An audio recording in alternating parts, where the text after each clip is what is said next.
afternoon. In this video, we'll to talk about the invention for the microwave. The microwave oven is an appliance used in the kitchen to heat food.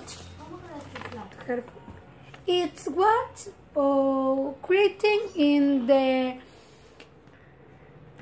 1946 by Mr.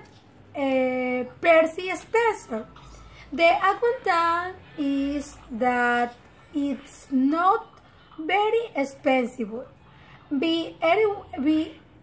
Everyone however in the house. The disadvantages are if those work without electric and always due to heat a small portion of food.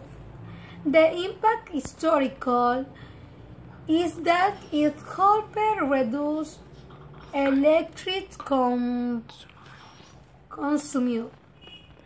Thank you.